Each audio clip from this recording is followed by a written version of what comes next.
La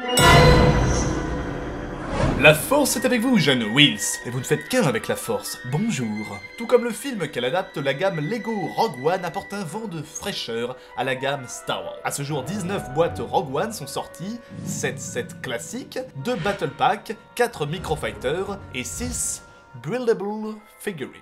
Et nous allons en analyser quelques-unes. On commence fort avec le 75 155 Rebel U-Wing Fighter.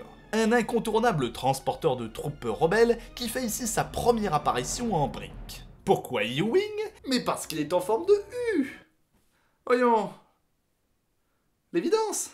Tout ce qu'on voit dans le film est au rendez-vous, les ailes se replient et se déplient, le cockpit s'ouvre, les flancs du vaisseau coulissent, et une petite trappe à l'arrière permet de rien du tout, elle est juste là pour faire joli. On relèvera néanmoins l'ingéniosité avec lesquelles les concepteurs Lego nous proposent de nouveaux mécanismes pour tirer les missiles à ressort, ou pour ouvrir la verrière en brisant au passage la nuque de la jeune pilote. Moi l'épinière, que la force soit avec toi.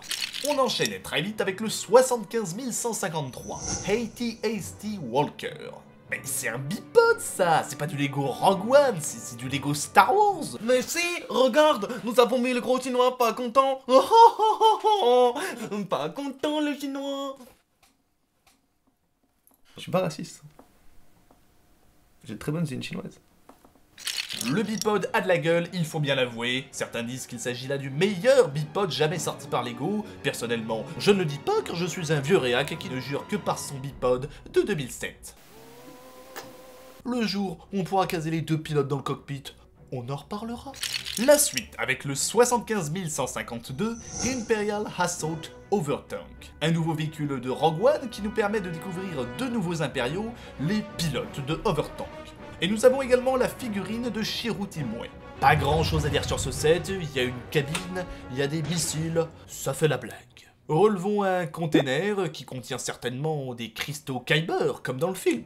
Ah non, il y a juste un petit pistolet. Vous auriez une petite pochette pour mon téléphone? Après, nous avons le 75 154, TIE Striker, dont l'analyse sera proportionnelle à son temps d'apparition dans le film. C'est comme ça. Restons dans l'Empire avec le 75 156, Krennic's Imperial Shuttle. Comme le petit bonhomme en noir avait une navette blanche, le petit bonhomme en blanc a une navette noire. On obtient entre autres une figurine du directeur Krennic qui possède une des nouvelles capes Lego, plus épaisse qu'un contrat Disney. On retrouve également le pilote Body Rook, ainsi que K2SO. La navette a un intérieur sommaire mais appréciable, et nom de Dieu, qu'est-ce que ce vaisseau a de la gueule!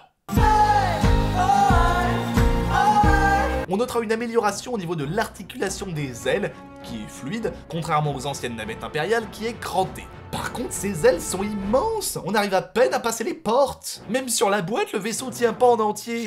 Ensuite, un petit coup d'œil sur les Battle Packs. Côté rebelle, on peut admirer une belle créativité avec des tas de nouveaux casques et visages. Tourelles et motojets, appréciables. Et côté impérial, nous avons 2 Stormtroopers et 2 Death Troopers. Et leur bipod remporte le titre de véhicule à pattes le plus moche jamais produit par Lego, détenu jusqu'à présent par le bipod du Clone Trooper Battle Pack de 2009. Congratulations. A noter que dans cette collection Lego, les Death Troopers existent en 2 variantes. Une première, simple comme nous voyons ici, et une deuxième qui possède une épaulette en tissu. Et à votre avis, la version avec l'épaulière en plus, est-ce qu'on la trouvera A dans le petit set à 15 € ou B dans l'énorme set à 100 €? On enchaîne ensuite avec le 75 172 Y-Wing Starfighter. Mais c'est un Y-Wing ça, c'est pas du Rogue One, c'est du Star Wars. Mais si Audric, regarde, on a mis l'ours polaire mutant et le pilote avec une schneck. Je suis pas sexiste. Ma grand-mère est une femme. Audric. Et on finit avec le 75 171 Battle on Scarif, qui représente une plateforme d'atterrissage de la citadelle et une de ses entrées. On retrouve 2 Shore Troopers, ce qui signifie troupe des rivages, pourquoi pas troupe des plages, et bien tout simplement parce qu'en anglais ça aurait donné Beach Trooper, et cela aurait ainsi soumis à la tentation un bon nombre de plaisantins douteux. On retrouve aussi Cassian Andor et Jyn Erso. Vous noterez d'ailleurs que même ces petits bouts de plastique dégagent plus d'émotion que Felicity Jones.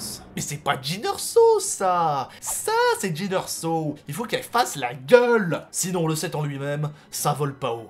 On peut cacher du matériel, il y a le commutateur, les portes du bunker, les plans de l'étoile noire qui attendent bien au chaud sur le porte-manteau, on peut faire exploser la plateforme, et sérieusement, regardez-moi la gueule de ce palmier! Vous noterez que rigoureusement aucun des vaisseaux de l'Empire ne peut tenir en entier sur cette plateforme d'atterrissage, et que si la base de Scarif avait réellement été comme ça dans le film, eh ben on serait sorti du cinéma 30 minutes plus tôt.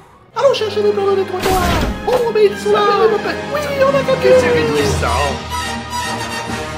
Et voilà, les Lego Rogue One, c'est fini, ils sont beaux, mais ils sont trop chers, donc ne les achetez pas. Faites plutôt de chroniques vidéo sur YouTube, et on vous les enverra gratis.